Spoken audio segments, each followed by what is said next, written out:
یوں اگر ہوتا نصیبہ میرا خستر ہوتا، میں تیرے گنبد خضرا کا کبوتر۔ الحمدللہ رب العالمین، والصلاة والسلام على سید الانبیاء والمرسلین وعلى آلہ وصحبہ اجمعین ومن تبعهم بإحسان إلى یوم الدین، اما بعد، فأعوذ باللہ من الشیطان الرجیم، بسم اللہ الرحمن الرحیم، وما أبرئ نفسی إن النفس لأمارة بالسوء إلا ما رحم ربي إن ربي غفور رحيم. وقال الله تعالى بسم الله الرحمن الرحيم لا أقسم بالنفس اللوامة أيحسب الإنسان أن لن نجمع عظامه بلى قادرين على أن نسوي بنانه. وقال الله تعالى يا أيتها النفس المطمئنة ارجعي إلى ربك راضية مرضية فادخلي في عبادي وادخلي جنتي. وقال النبي صلى الله عليه وسلم الدين النصيحة. وقال النبي صلى الله عليه وسلم من رأى منكم منكرا فليغيره بيده فإن لم يستطع فبلسانه فإن لم يستطع فبقلبه وذلك أضعف الإيمان. أو كما قال عليه الصلاة والسلام صدق الله العظيم وصدق رسوله النبي الكريم ونحن على ذلك لمن الشاهدين والشاكرين والحمد لله رب العالمين. کھیتیاں سرسبز ہیں تیری غذا کے واسطے، کھیتیاں سرسبز ہیں تیری غذا کے واسطے، چاند سورج اور ستارے ہیں ضیاء کے واسطے، بحر و بر شمس و قمر ماء و شما کے واسطے، یہ جہاں تیرے لیے ہے اور تو خدا کے واسطے. برادران محترم، عزیزان گرامی قدر، میرے معزز و مکرم دینی اسلامی بھائیوں، تقریباً 1 مہینے پہلے اسی مسجد میں آپ کے سامنے نفس سے متعلق کچھ بات کرنے کے لیے بیٹھا تھا، اور میں نے اس وقت یہ کہا تھا کہ اللہ تعالیٰ کچھ حکم دیتا ہے، سرکار دو عالم صلی اللہ علیہ وسلم کی سنت کچھ اور ہے اور ہمارا طریقہ کار کچھ اور ہے. میں نے بہت ساری الٹی چالیں بتلائی ہیں، اگر آپ کو یاد ہو ہم بہت ساری الٹی چالیں چلتے ہیں. دراصل میں نفس پر بات کرنا چاہ رہا تھا. ہر انسان کے ساتھ نفس لگا ہوا ہے، نفسانی خواہشات لگی ہوئی ہیں، اتباع نفس لگا ہوا ہے. شیطان کو گمراہ کرنے والی اگر کوئی چیز تھی تو وہ نفس تھا. شیطان کا کوئی شیطان نہیں تھا، شیطان کو گمراہ کرنے والی چیز اس کا نفس تھا. نفس انسان کا بہت بڑا شیطان، بہت بڑا دشمن ہے. شیطان بھی انسان کا کھلا دشمن ہے. تو یہ نفس جو ہے انسان کے ساتھ ہمیشہ لگا ہوا ہے. قرآن کریم نے 3 قسم کے نفوس بیان کیے. ایک ہے نفس امارہ، نمبر 2 نفس لوامہ، اور نمبر 3 ہے نفس مطمئنہ. نفس امارہ جو ہمیشہ انسان کو گناہوں کا حکم دے، بہت زیادہ حکم کرنے والا، فتنوں کی طرف انسان کو لے جانے والا، جہاں گئی گناہ کی بات دکھے فوراً اس کو انجام دینے والا. یہ ہے نفس امارہ. ہمارا نفس کچھ اسی قسم کا ہے، ہمیشہ گناہوں کا حکم دیتا ہے، ہمیشہ معاصی کی جانب ہم کو لے جاتا ہے. اللہ تعالیٰ کا حکم، نماز، روزہ، زکوٰۃ، یہ سارے احکام ہماری جانب متوجہ ہوتے ہیں، لیکن یہ نفس ہمارا کہتا ہے کہ اس میں خیر نہیں ہے، اس میں شر ہے، اس میں یہ پریشانی ہے، اس میں یہ مصیبت ہے، اس میں اس طرح کی کوئی رکاوٹ پیش آئے گی. یہ نفس ہمارا ہمیشہ گناہوں کی جانب ہم کو لے جاتا ہے. اس کے باوجود اگر کوئی انسان بچ جائے تو یہ اللہ کا فضل ہے، اللہ کا رحم ہے۔ حضرت یوسف علیہ السلام اللہ کے نبی بڑے اونچے اور اعلیٰ خاندان سے تعلق رکھتے تھے، باپ بھی نبی، دادا بھی نبی، پردادا بھی نبی۔ الکریم ابن الکریم ابن الکریم ابن الکریم، اللہ کے رسول نے فرمایا کریم کے بیٹا، کریم کا بیٹا کریم، اس کا بیٹا بھی کریم، اس کا بیٹا بھی کریم۔ کریم یعنی معزز، محترم۔ جس کا باپ نبی ہو، اس کا دادا بھی نبی ہو، پردادا بھی نبی ہو، تو اس کے اعزاز کے اندر کوئی شک ہو سکتا ہے؟ آج تو ہمارے یہاں یہ ہو گیا کہ ہم دنیاوی چیزوں کے اوپر فخر کرتے ہیں۔ جانتے ہو میرا ابا کون ہے؟ 2-4 روپے پیسے آ گئے تو ہم فخر میں آ جاتے ہیں۔ یہ تو نبوت اور رسالت، جس کا انتخاب اور جس کا سلیکشن اللہ نے پوری دنیا کے اندر سے ایک آدمی کا کیا ہوا، ایسا احساس اللہ کے رسول نے حضرت یوسف علیہ السلام کے باب میں فرمایا الکریم ابن الکریم ابن الکریم ابن الکریم یوسف ابن یعقوب ابن اسحاق ابن ابراہیم۔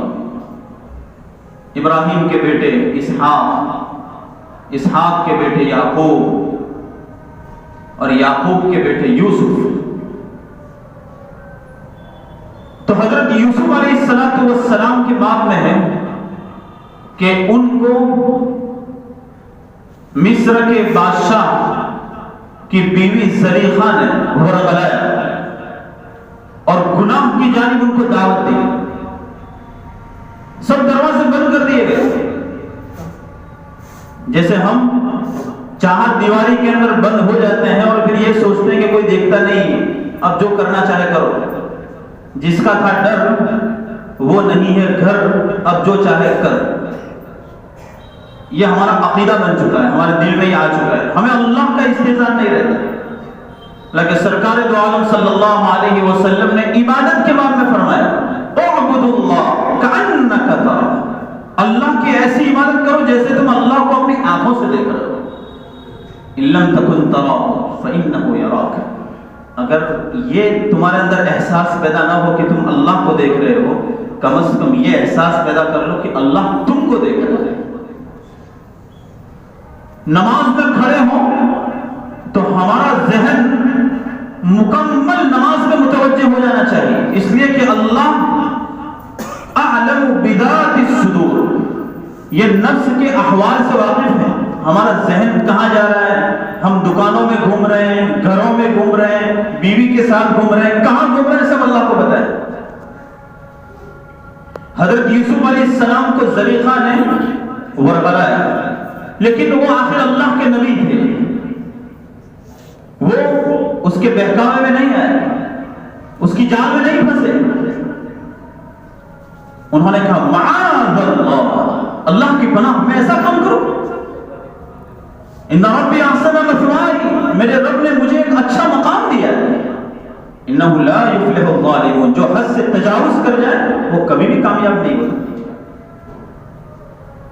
گناہوں کی دعوت ہر طرف سے ہم کو بھی دی جا رہی ہے، مسجد سے باہر نکلو انسان فتنے میں مبتلا ہو جاتا ہے، ہر طرف سے گناہ ہماری طرف لپک رہے ہیں، ہمیں دعوت دے رہے ہیں، صبح ہوتی ہے شام ہوتی ہے، ہمیشہ گناہ ہمارے ساتھ لگے ہوئے۔ ایک چیز رہ گئی تھی، وہ موبائل آ گیا، اس کو ہاتھ میں لو، گناہ ہمارے ساتھ لگے ہوئے۔ ایسے ایسی ایڈ اور ایسی ایسی چیزیں سامنے آتی ہیں کہ انسان نہ جانے کے باوجود اس میں گھس جاتا ہے، مبتلا ہو جاتا ہے۔ حضرت یوسف علیہ السلام ہم کو سبق دے گئے کہ جتنے بھی گناہ کرنے کے مواقع آپ کو فراہم ہو جائے، کوئی دیکھنے والا نہ ہو، لیکن ہمیشہ آپ یہ استحضار رکھو کہ اللہ مجھے دیکھ رہا ہے۔ معاذ اللہ، یہ کہہ دو کہ میں اللہ کی پناہ میں آتا ہوں، ایسا گناہ میں نہیں کر سکتا۔ یعنی یوسف جن کا نفس امارہ نہیں تھا، ان کا نفس مطمئن نہ تھا، ہمیشہ نیکیوں کی جانب دعوت دینے والا، لیکن اتنے بڑے گناہ سے بچنے کے بعد بھی ان کی زبان سے جو کلمہ نکلتا ہے، قرآن نے اس کو نوٹ کیا، وَمَا أُبَرِّئُ نَفْسِي، میں اپنے نفس کو بری نہیں کرتا، یعنی میں پاک ہوں، میں بہت نیک ہوں، میں بہت پاکیزہ، میں بہت مقدس، میں یہ دعویٰ نہیں کرتا۔ حقیقت یہ ہے کہ ان النفس لامارۃ بالسوء، نفس کی حالت تو یہ ہے کہ وہ ہمیشہ گناہ کا حکم دیتا ہے، الا ما رحم ربی، لیکن میں جو گناہ سے بچ گیا میرے رب نے مجھ پر رحم کیا۔ اس میں ہم سب کے لیے بڑا سبق ہے۔ 2-4 نمازیں پڑھ کر ہمیں بہت فخر اور پراؤڈ نہیں کرنا چاہیے۔ ہمارے اس سجدوں کی اللہ کے یہاں کوئی وقت نہیں ہے۔ ہمارے لیے سعادت مندی کی بات ہے کہ ہم اللہ کے دربار میں اپنا سر جھکا دیں، یہ ہمارے لیے سعادت ہے۔ میری نماز، میرا روزہ، میری زکوٰۃ، میری حج، میرے عمرے، میرا طواف، میرا صدقات کرنا، میرا غریبوں کی مدد کرنا، میرا کسی کے کام آ جانا، یہ سب میرے لیے۔ اللہ تعالیٰ کی شان کبریائی میں اور اللہ تعالیٰ کی الوہیت میں اور اللہ تعالیٰ کی ربوبیت میں ہماری نیکیوں سے کوئی فرق نہیں پڑتا۔ جیسے وہ پہلے اللہ تھا وہ ہمیشہ رہے گا، پوری دنیا کفرستان بن جائے تب بھی اس کی الوہیت میں کوئی فرق نہیں آ سکتا ہے۔ ان النفس لامارۃ بالسوء، کہ نفس کو گناہ کا حکم کرنے والا ہے، لیکن اللہ جس پر رحم کرتا ہے وہ گناہ سے بچ جاتا ہے۔ تو یہ نفس امارہ ہے۔ بنو اسرائیل میں ایک شخص تھا، بڑے گناہ کیے تھے اس نے۔ بخاری اور مسلم کی روایت، اللہ کے رسول صلی اللہ علیہ وسلم نے یہ واقعہ بیان کی کہ تم سے پہلے لوگوں میں ایک آدمی تھا، اس نے 99 مرڈر کیے تھے، لوگوں کو قتل کیا تھا۔ اس کے دل میں یہ احساس پیدا ہوا کہ مجھے توبہ کر لینی چاہیے، لیکن دل میں یہ آیا کہ میں 99 لوگوں کو قتل کرنے والا، کیا میری توبہ بھی قبول ہوگی؟ تو اس نے اس وقت روئے زمین کے سب سے زیادہ جانکار عالم آدمی سے کانٹیکٹ کیا، ان سے ملا اور کہا کہ میں نے 99 مرڈر کیے ہیں، کیا میرے لیے توبہ ہے؟ تو انہوں نے کہا کہ آپ کے لیے توبہ نہیں ہو سکتی۔ اس نے کہا اچھا میرے لیے توبہ نہیں ہو سکتی، تلوار نکالی اس کو بھی قتل کر دیا، سینچری مار دی۔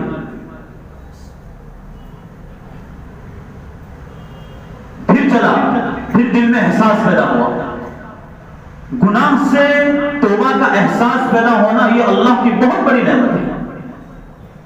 حضرت مولانا محمد احمد پرتاپ گھڑی رحمت اللہ علیہ، میں نے اپنے شیخ حضرت مولانا محمد قمر الزمان صاحب الہ آبادی دامت برکاتہم سے بارہا یہ واقعہ سنا کہ الہ آباد میں جب لائٹ چلی جاتی تھی تو حضرت ایسے بیٹھے رہتے تھے، حضرت مولانا محمد احمد پرتاپ گھڑی رحمت اللہ علیہ، لیکن جب لائٹ آ جاتی تھی تو بتلاتے تھے کہ ایمان کا نور بعض مرتبہ اسی طرح اچانک دل میں آ جاتا ہے، پتہ بھی نہیں چلتا۔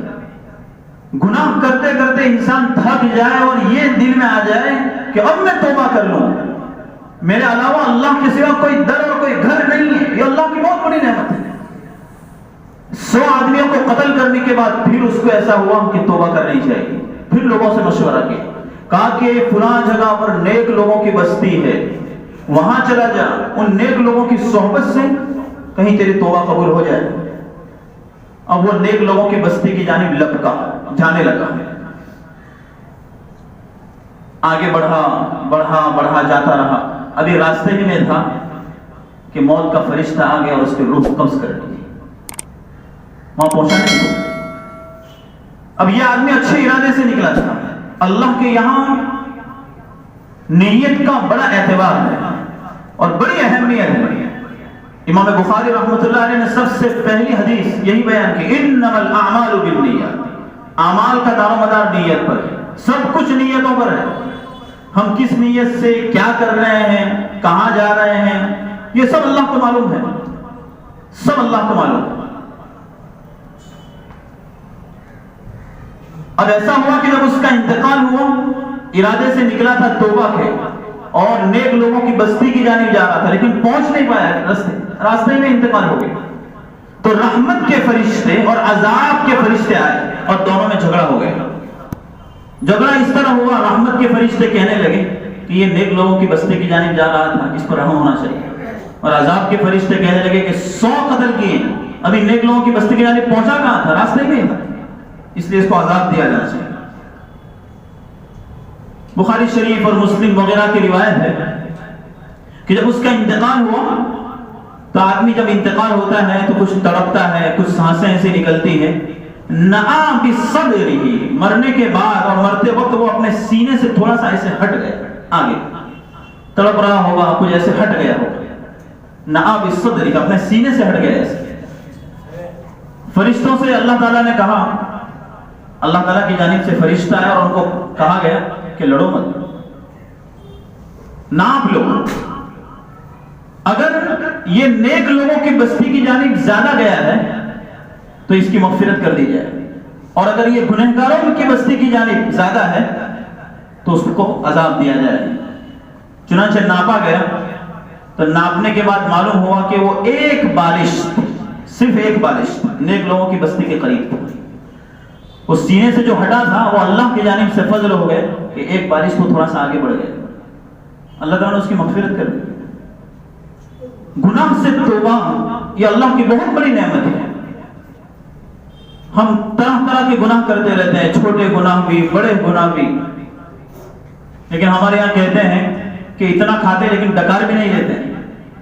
تو ہم گناہ کر کر کے تھک جاتے ہیں لیکن توبہ کی کبھی توفیق نہیں ہوتی. میرے بھائیو، اللہ کا دروازہ کھلا ہوا ہے.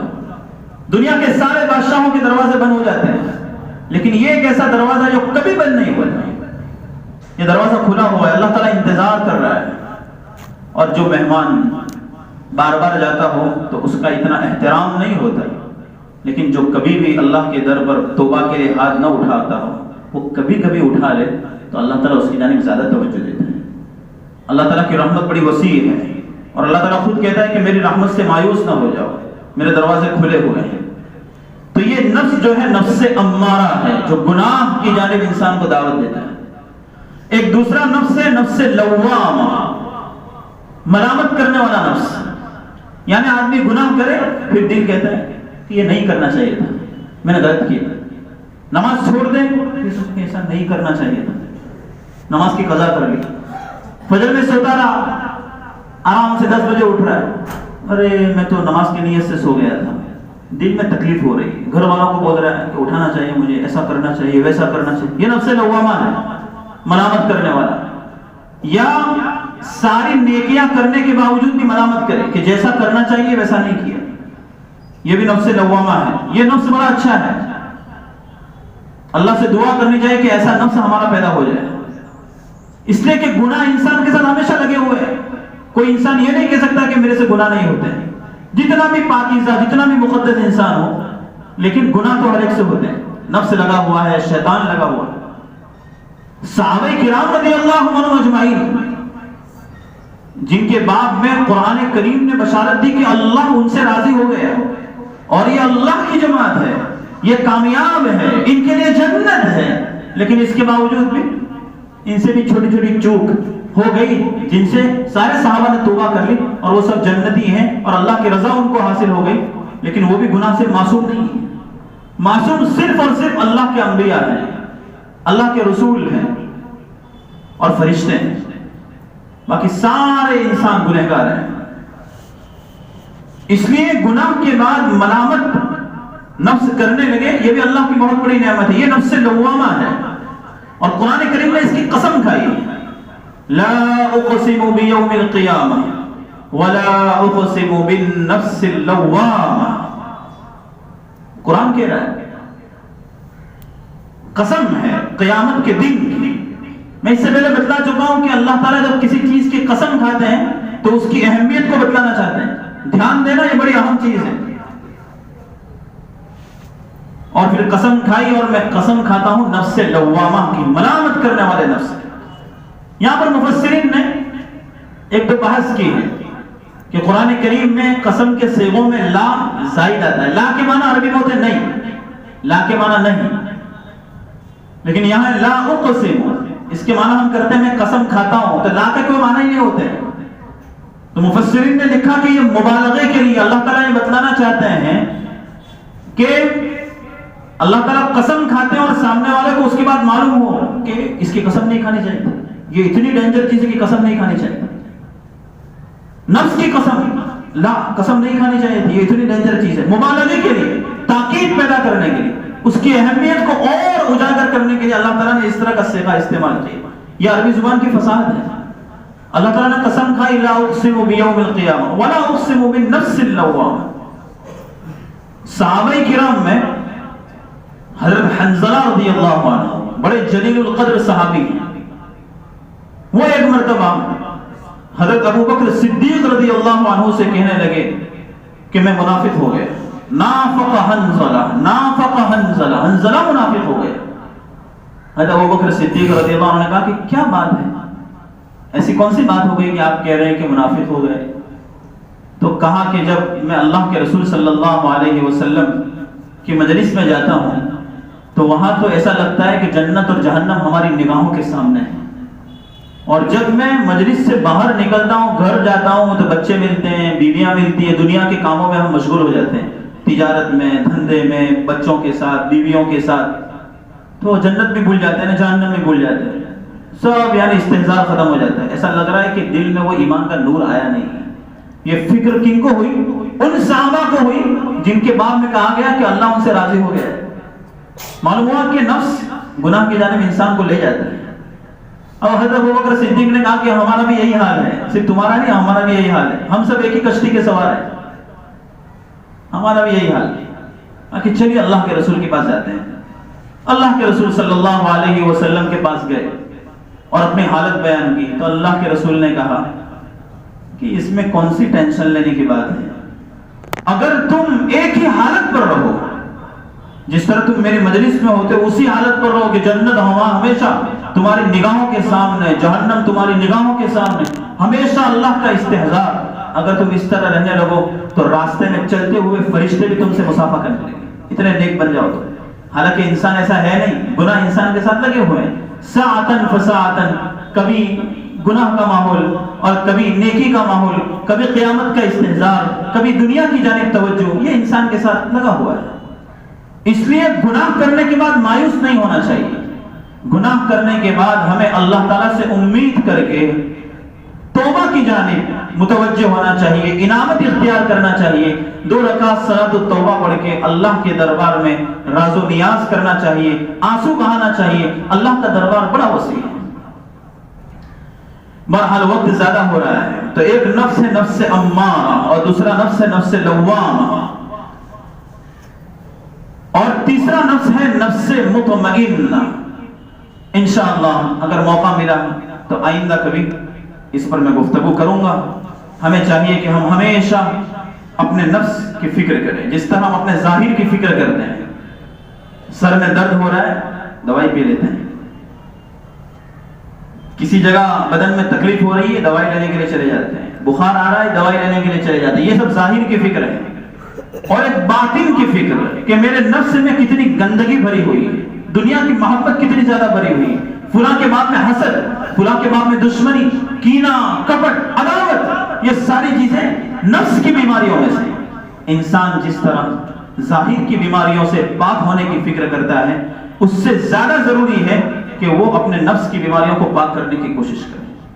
اور اس کے لیے سب سے بڑا علاج یہ ہے کہ انسان ہمیشہ اللہ کا ذکر کرتا رہے، اللہ کی ضربیں لگاتا رہے. لا الہ الا اللہ محمد الرسول اللہ، یہ افضل ذکر ہے. اس کا ذکر ہمیشہ رکھے، اللہ تعالیٰ اس کے نفس کو بھی پاک اور صاف کر دے گا، گناہوں سے مصفہ اور مزکہ کر دے گا. ماشاءاللہ مجھے معلوم ہوا کہ ہمارے 22 نمبر کے حلقے سے ایک جماعت جا رہی ہے افریقہ.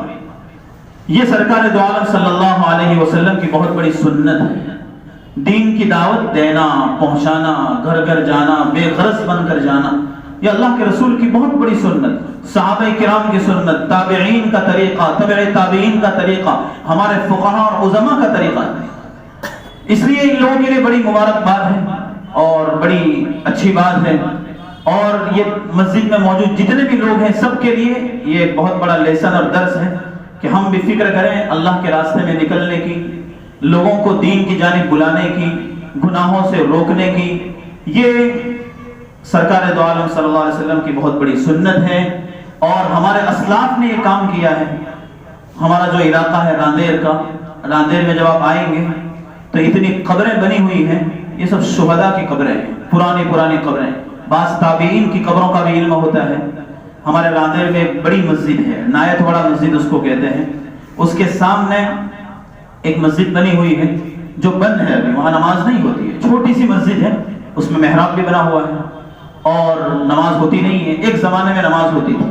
اس کے بعد میں ریسرچ کرنے والوں نے یہ بتایا کہ یہ مسجد 1000 سال پہلے بنی ہے، 1000 سال پہلے۔ وہاں پر جو قبریں ہیں، بہت ساری قبریں ہیں، وہ سب شہداء کی قبریں ہیں، اور تاریخ کے اوراق میں یہ محفوظ ہے، لکھا ہوا ہے کہ عرب کے کچھ قبائل یہاں پر راندیر آئے ہوئے تھے۔ راندیر بہت پرانی بستی ہے، یہاں تک لوگوں نے لکھا ہے کہ اللہ کے رسول صلی اللہ علیہ وسلم کے پیدا ہونے سے پہلے کی بستی ہے۔ سورت تو بہت بعد میں بسا ہے، یہ سب ہسٹری کی باتیں ہیں، میں کوئی ہسٹری کا لیسن دینے نہیں بیٹھا ہوں، لیکن ایک بات آ گئی تو میں نے آپ کے سامنے ایک دو باتیں کہہ دی۔ سورت تو بہت بعد میں بسا ہے، سورت کو بسانے والا خود راندیر ہے، راندیر اصل ہے اور سورت فرع ہے، لیکن بعد میں سورت شہر بن گیا تو اس کی شان زیادہ ہو گئی۔ البتہ راندیر بہت پرانی بستی ہے، وہاں پر ایک بندرگاہ تھی، پوری دنیا کے وہاں پر جو ہے جہاز آتے تھے، اور راندیر کی گلیوں کے اندر اسکندریہ، مدینہ، مصر اور کہاں کہاں کے لوگ گلیوں میں رہتے تھے۔ یہاں تک ہسٹری میں لکھا ہے کہ 300-400 سال تک راندیر میں عربی زبان بولی گئی، عربی زبان بولی جاتی تھی، اور وہی سارے لوگ اس لیے کہ ہمارے راندیر کے اندر جین لوگوں کی بستی تھی، جین لوگ، ابھی بھی جین مندر، کتنے مندر ہیں ہمارے یہاں، اور سب سے زیادہ غلبہ ان کا تھا۔ تو یہ جو عرب سے جو لوگ آئے تھے ان کی ان کے ساتھ بنتی نہیں تھی، تو انہوں نے جہاد کیا اور جنگ کی ان کے ساتھ، اور مسلمانوں کا اس وقت غلبہ ہوا اور کئی لوگ مارے گئے، تو ان سب شہداء کی قبریں وہاں پر راندیر میں بنی، کئی قبریں ہیں، آپ آئیں گے تو آپ وہ سب چیزیں دیکھ سکتے ہیں۔ ہمارے یہاں ایک مسجد ہے نگینہ، تو اس مسجد کا ایک مینارہ تھا جو زمین سے لے کر تقریباً 150 فٹ اوپر جاتا تھا، ابھی جو ہے وہ 100 فٹ کے اوپر ہے۔ تو اس کے بعد میں تاریخ یہ لکھا ہوا ہے، وہاں پر اوپر بھی لکھا ہوا ہے کہ تقریباً 100 سال پہلے یا اس سے کچھ پہلے انگریزوں کا زمانہ تھا، تو اس وقت یہاں راندیر میں جو جہاز آتے تھے تو اس مینارے کے اوپر ایک فانوس رکھا ہوا تھا، اور اس فانوس کا اجالا ندی کے اندر، تاپتی ندی کے اندر جاتا تھا، تو جہاز بعض مرتبہ مغالطے میں پڑ جاتے تھے، کہیں جانا ہو تو ادھر گھس جاتے تھے روشنی کو دیکھ کر۔ تو انگریزوں نے اس وقت وہ مینارہ 50 فٹ گرا دیا، وہاں پر یہ تاریخ لکھی ہوئی ہے کہ کب یہ گرایا گیا، کب کتنا بنایا گیا۔ بہرحال تو یہ ہمارے اسلاف یہ یہاں پر راندیر کیوں آئے تھے؟ دین کی دعوت دینے کے لیے آئے تھے، اپنی کچھ تجارت کا بھی مقصد تھا، اور ساتھ ساتھ میں انہوں نے دین کی دعوت دی اور مشرکین اور کفار کے ساتھ لڑے اور دین کا پرچم بلند کیا۔ تو یہاں سے افریقہ تک جانا یہ ہمارے اسلاف کی اور سرکار دو عالم صلی اللہ علیہ وسلم کی سنت ہے۔